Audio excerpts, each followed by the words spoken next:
So hello बच्चा party, कैसे हो आप सब लोग। आई थिंक आप सब बढ़िया होगे और अपनी प्रिपरेशन एकदम धमाकेदार तरीके से कर रहे होगे। तो मैं आपका अपना प्रांजल भैया आप सबका स्वागत करता हूँ Om institute class 11th and 12th channel पर। तो जैसा कि आपको पता है कि हम कर रहे थे क्लास 12th का चैप्टर नंबर 5, ठीक है ना।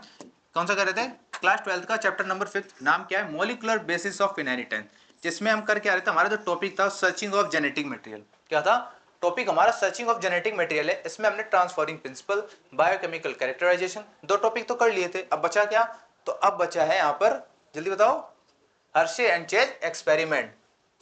देखो, अगर हम सर्चिंग फॉर जेनेटिक मटेरियल की बात करें, searching of for genetic material, basically इसमें हमने कहा था तीन चीज पढ़नी है। पहला क्या था? Transforming principle.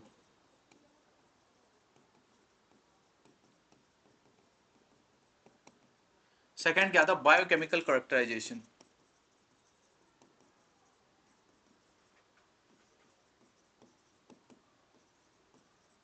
ठीक है, biochemical characterisation for transforming principle हमने ट्रांसफॉर्मिंग प्रिंसिपल से लिया था। अब जो थर्ड आता है वो आता है सबसे इंपॉर्टेंट और लास्ट, हर्शे चेज एक्सपेरिमेंट। क्या था? Hershey chase experiment. तो ये दोनों तो हमने प्रीवियस चैप्टर में, यानी जो प्रीवियस हमारे लेक्चर थे उसमें हमने कंप्लीट कर लिए थे। अब जो आज का हमारा जो टॉपिक है, ठीक है ना, जो आज का हमारा टॉपिक है वो है हर्शे चेज एक्सपेरिमेंट। कौन सा है? तो हर्शे चेज एक्सपेरिमेंट है। आज हमें यहाँ पे इस पे क्लियर करना है एंड इधर से ही हमें पता चल जाएगा कि हमारा जेनेटिक मटेरियल कौन सा है। क्या पता चल जाएगा कि जेनेटिक मटेरियल कौन सा है? सबसे पहले ट्रांसफॉर्मिंग प्रिंसिपल हमें ये पता चल गया था कि हाँ, कुछ ना कुछ तो ट्रांसफर हो रहा है। सेकंड पता चला कि डीएनए हो रहा है, बट डीएनए श्योरली नहीं थे कि हम डीएनए ही हो रहा है। तो हमें हर्शे एंड चेज एक्सपेरिमेंट में पता चल जाएगा कि कौन है। तो देखो, हर्शे एंड चेज एक्सपेरिमेंट यहाँ पे देखना है। तो ये कैसा प्रूफ था? ये अनइक्विवोकल प्रूफ था, यानी स्पष्ट प्रूफ था। यानी इसके बाद कोई हमें अपवाद नहीं मिला। इसने कोई साइंटिस्टों ने ये नहीं कहा था कि हाँ ये प्रूफ आपने गलत दिया है। तो कैसा था? अनइक्विवोकल प्रूफ था डीएनए का, कि डीएनए एक जेनेटिक मटेरियल है, जो हमने एक्सपेरिमेंट से देखा। किसका एक्सपेरिमेंट था? हर्शे एंड चेज का। कब दिया था? 1952 में। कब दिया था? 1952 में दिया था। तो यहाँ पे देखो इन्होंने क्या प्रूफ किया था कि डीएनए और protein is the genetic material. यानी इन्होंने आरएनए को नहीं मिला, क्योंकि आरएनए क्या था? आरएनए हमें पता है कि वो थोड़ा सा कैसा है, कैसा है, अनरिएक्टिव है कि रिएक्टिव है? जल्दी बताओ। तो आरएनए एक रिएक्टिव जेनेटिक मटेरियल है, हमें पता है। तो इन्होंने अब यहाँ पे डिस्कस किया, या तो प्रोटीन होगा या तो क्या होगा, डीएनए होगा। इन दोनों में से कोई जेनेटिक मटेरियल होगा। तो इन्होंने क्या लिया? इन्हीं दो पे एक्सपेरिमेंट परफॉर्म किया। तो देखो, हर से चीज एक्सपेरिमेंट की बात करते हैं अगर हम,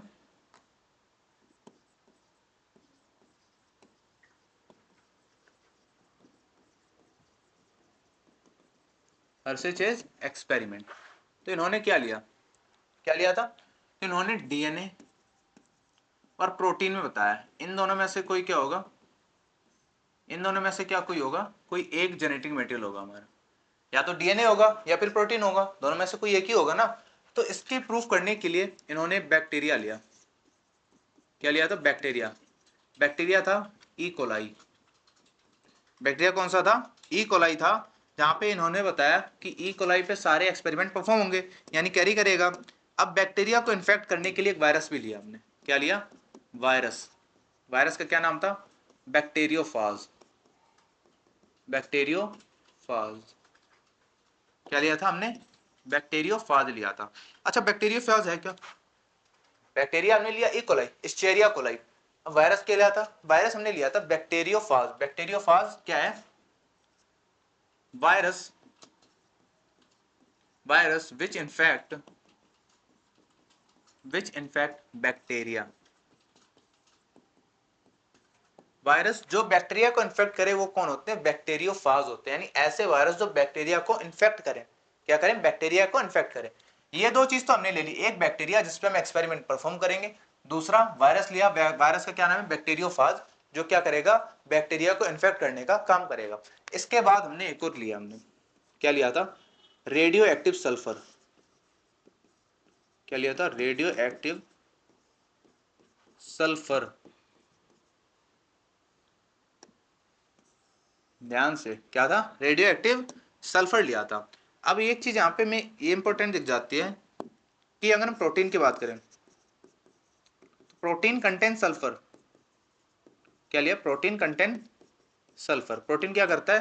सल्फर करता है but not DNA, but not DNA. यानी कहना क्या चाह रहे हैं कि प्रोटीन के पास सल्फर होता है, प्रोटीन के पास क्या होता है, तो प्रोटीन के पास सल्फर होता है लेकिन डीएनए के पास नहीं होता है। Protein contain sulphur but not DNA, यानी डीएनए के पास में सल्फर देखने को नहीं मिलेगा, किसके पास देखने को मिलेगा, तो हमें देखने को मिलेगा प्रोटीन, प्रोटीन के पास देखने को मिलेगा। अब हमने इसमें रेडियो एक्टिव ही क्यों यूज किया, क्वेश्चन उठता है ना कि हम नॉर्मल भी तो प्रोटीन को यूज कर सकते थे, नॉर्मल भी हम सल्फर को यूज कर सकते थे, बट हमने रेडियो एक्टिव क्यों किया, तो इसके पीछे का रीजन है क्योंकि रेडियो एक्टिव कैसा है, रेडियो एक्टिव यानी ये ऐसा होता है, ये एलिमेंट हैवी एलिमेंट होते हैं, क्या हो गया, हैवी। पहली चीज होगी कैसे हो गए, हैवी हो गए। सेकंड एक और पॉइंट है इसका कि ये ना चमकते ज्यादा है, कैसे, चमकते ज्यादा है, शाइनिंग होते हैं। अगर रेडियो एक्टिव बेसिकली आप कुछ भी देखोगे ना वो बहुत ज्यादा शाइनिंग करते हैं, उनको यूवी लाइट से हम इजीली डिटेक्ट कर सकते हैं। लाइक हमने कुछ मटेरियल डाल दिया तो वो घुल जाएगा, ठीक है, तो हमें दिखेगा नहीं, और ऐसा मटेरियल डाल दिया जो शाइन करे तो आपको दूर से दिख जाएगा ना, तो इसीलिए हमने क्या यूज किया, रेडियो एक्टिव एलिमेंट का यूज किया, नहीं रेडियो एक्टिव सल्फर का हमने यूज किया। फिर हमने चौथी चीज क्या यूज की थी, रेडियो एक्टिव फॉस्फोरस, क्या यूज किया था, रेडियो एक्टिव फॉस्फोरस। अब रेडियो एक्टिव फॉस्फोरस ही क्यों यूज किया हमने, तो इसके पीछे का भी कारण है। DNA contain phosphorus but not protein, यानी डीएनए के पास फॉस्फोरस होता है, क्या होता है, सिर्फ और सिर्फ डीएनए के पास फॉस्फोरस होता है, प्रोटीन के पास नहीं होता है। किसके पास नहीं होता है, प्रोटीन के पास नहीं होता है। अब रेडियो एक्टिव का तो आपको काम पता ही है, किसका, रेडियो एक्टिव का, क्या करेंगे, साइनिंग करने में, यानी दूर से क्या करें, डिटेक्टिव अर्ली डिटेक्शन में हेल्प करेंगे, यानी दूर से ही डिटेक्ट हो जाएंगे, ठीक है ना। तो इतनी चीज बेसिक चीज थी इस एक्सपेरिमेंट को परफॉर्म करने के लिए। सबसे पहले हमने क्या लिया, हर से चीज एक्सपेरिमेंट किया, डीएनए और प्रोटीन के बीच में है। यहाँ पे हमने देखा बैक्टीरिया हमने लिया इकोलाई, वायरस क्या था हमारा, बैक्टीरियोफाज। वायरस कौन होते हैं, यानी बैक्टीरियोफाज क्या है, वायरस जो कि बैक्टीरिया को इन्फेक्ट करे, ठीक है, याद रखना, वायरस विच इन्फेक्ट बैक्टीरिया, यानी ऐसे वायरस जो बैक्टीरिया को इन्फेक्ट करे। हमने क्या लिया, radio active sulphur. Radio active sulphur सिर्फ प्रोटीन के पास होता है, किसके पास नहीं होता है, तो डीएनए के पास नहीं होता है। रेडियो एक्टिव मतलब क्या है, हैवी होते हैं, पहली चीज तो ये है, ठीक है। थोड़े से क्या होते हैं, अगर हम नॉर्मल से बात करें तो इनका वेट हाई होगा। सेकेंड चीज, रेडियो एक्टिव साइनिंग होते हैं, क्या होते हैं ये, साइनिंग होते हैं, साइन करेंगे, अर्ली डिटेक्ट हो जाएंगे। फिर हमने क्या देखा था, हमने देखा, फिर हमने रेडियो एक्टिव फॉस्फोरस, क्या देखा, रेडियो एक्टिव फॉस्फोरस, यानी रेडियो एक्टिव फॉस्फोरस में क्या बता रहे हैं कि डीएनए के पास फॉस्फोरस होता है लेकिन प्रोटीन के पास नहीं होता है, क्लियर ना। रेडियो एक्टिव क्या काम है, साइनिंग का काम हो गया। देखो यही चीज हमने यहाँ लिखी है, प्रोटीन की लेबलिंग करें तो प्रोटीन के पास सल्फर होता है, फॉस्फोरस नहीं होता है, एंड इसे हम दिखाते हैं S35, किसे, S35 से दिखाते हैं। एंड फिर हमने डीएनए लेबलिंग की, DNA contain phosphorus but no sulphur, यानी डीएनए के पास क्या होता है, सल्फर होता है बट फॉस्फोरस, सॉरी डीएनए के पास फॉस्फोरस होता है बट सल्फर नहीं होता है। उसे हम कैसे करते हैं, P32 से लेबल्ड करते हैं, यानी ऐसे हम क्या करते हैं, डिनोट करते हैं, सल्फर को S35 से हम इसे डिनोट करते हैं, ठीक है। इन दोनों को ऐसे हम डिनोट करेंगे। अब क्या करेंगे, अब इसको हम यहाँ पे आगे का प्रोसेस करेंगे। तो जो हर्शे एंड चेज एक्सपेरिमेंट है ना वो 3 स्टेप्स में है। ये जो एक्सपेरिमेंट है कितने स्टेप्स में है, दिस एक्सपेरिमेंट कंटेन 3 स्टेप। कितने स्टेप में है, तो 3 स्टेप्स में है। कौन कौन से, इन स्टेप्स को हम कहते हैं एबीसी स्टेप्स, ठीक है ना। क्या कहते हैं, एबीसी स्टेप, मतलब ए क्या है, अगर हम फर्स्ट की बात करें तो क्या कहेंगे, अटैचमेंट, क्या कहेंगे, अटैचमेंट, या फिर काफी आप देख सकते हो इसे लिखेंगे इन्फेक्शन, ए बोलो चाहे आई बोलो, आईबीसी एबीसी, एबीसी हम अटैचमेंट या कौन से, इन्फेक्शन। सेकंड क्या है, ब्लेंडिंग, सेकंड क्या है, ब्लेंडिंग। और जो थर्ड हमारा वो क्या है, सेंट्रीफ्यूगेशन, थर्ड क्या है, सेंट्रीफ्यूगेशन। 3 स्टेप में होता है A B C, attachment, blending and centrifugation. देखो हम क्या करते हैं, बैक्टीरिया लेंगे, कौन सा, इकोलाई, इकोलाई बैक्टीरिया लिया। अब यहाँ पे हम एक लेंगे बैक्टीरियोफाज, ठीक है। बैक्टीरियोफाज, इसके पास जेनेटिक मटेरियल होगा, जेनेटिक मटेरियल होगा। तो हमने 3 स्टेप देखे। पहला स्टेप क्या था? अटैचमेंट या infection, second blending, third centrifugation. इसके हम बुक की डायग्राम के हेल्प से समझते हैं। यहाँ पे हमने बेसिकली देखो,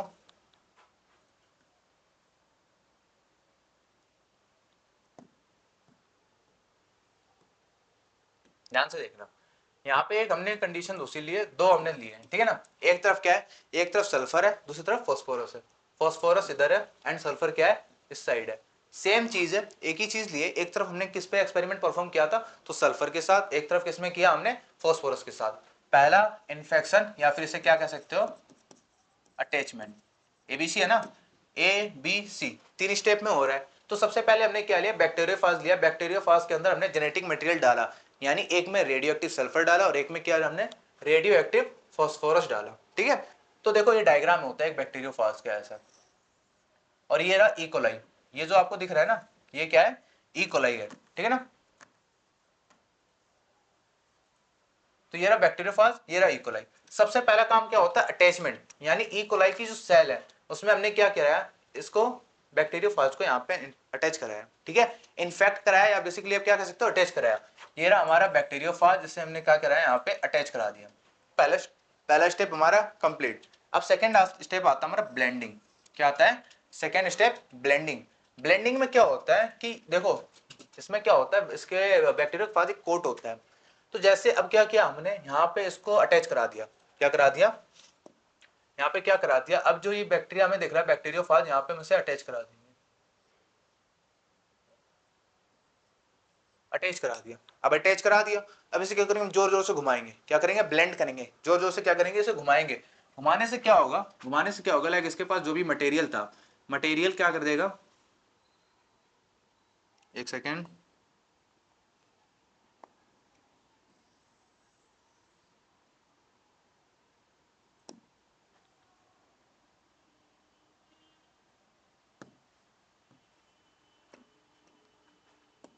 चलो। पहला स्टेप क्या था? यहाँ पे अटैचमेंट करा दी। सेकंड क्या है? अब ब्लेंडिंग होगा। ब्लेंडिंग में क्या होगा? ये जोर जोर से इसे घुमाएंगे घुमाएंगे घुमाएंगे, और ये क्या होगा? वायरल कोट रिमूव हो जाएगा। क्या हो जाएगा? यहाँ से हट जाएगा। यहाँ से क्या हो जाएगा? हट जाएगा, ये निकल जाएगा। और जो यहाँ पे जेनेटिक मटेरियल है ना अपना, जेनेटिक मटेरियल अंदर छोड़ देगा। क्या करेगा? जेनेटिक मटेरियल अंदर छोड़ देगा, और बाकी क्या करेगा? हट जाएगा। देखो सेम चीज यहाँ पे है ना, यहाँ पर है। यहाँ पे क्या कर दिया? पहले अटैचमेंट हुआ, जैसे हमने ब्लेंडिंग की घुमाया, घुमाने से क्या हो गया? वायरल कोट रिमूव हो गया। क्या हो गया? वायरल कोट हमारा यहाँ पे रिमूव हो गया। यहाँ पर क्या हो गया? वायरल कोट रिमूव हो गया। और यहाँ पे क्या हो गया? Attachment of bacteriophage with E coli. यानी जो बैक्टीरिया का है ना, बैक्टीरियोफाज के साथ क्या हो गया? अटैचमेंट हो गया। चलो थर्ड स्टेप देखते हैं। थर्ड स्टेप में क्या होता है?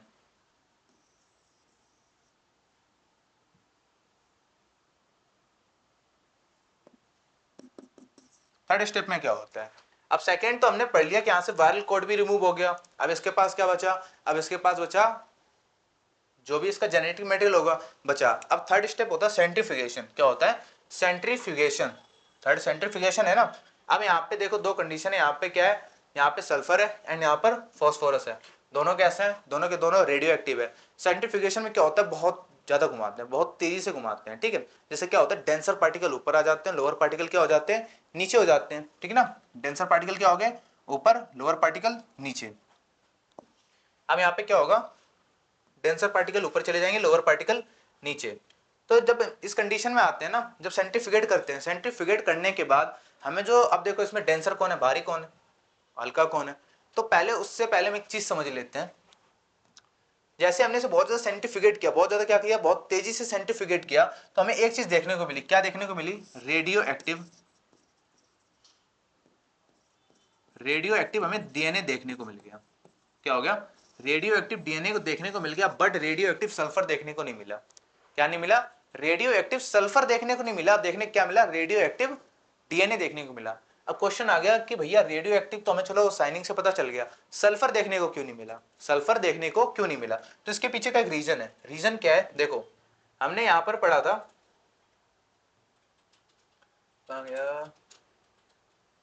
आपने प्रीवियस में पहले पढ़ा था, क्या पढ़ा था कि जब हम बात करते हैं डीएनए, डीएनए क्या कर रहा है, इंफॉर्मेशन कैरी करने का काम कर रहा है, ठीक है ना, क्या कर रहा है, इंफॉर्मेशन कैरी काम करेगा। अब लाइक ये जेनेटिक मटेरियल है, जेनेटिक मटेरियल के पास था ना, क्या था, सारी की सारी इंफॉर्मेशन थी, हमने रेडियो एक्टिव लिया, रेडियो एक्टिव हमने जेनेटिक मटेरियल लिया, तो ये क्या होगा, जब इस कंडीशन में आएगा तो डीएनए वाली कंडीशन में तो ट्रांसफर हो जाएगा, क्यों, डीएनए कैसे जेनेटिक मटेरियल वो इंफॉर्मेशन आगे कैरी कर रहा है। बट अगर सल्फर की बात करें तो सल्फर क्या है, सल्फर प्रोटीन है, बेसिकली प्रोटीन जेनेटिक मटेरियल है नहीं, तो आगे इंफॉर्मेशन कैरी नहीं करेगा।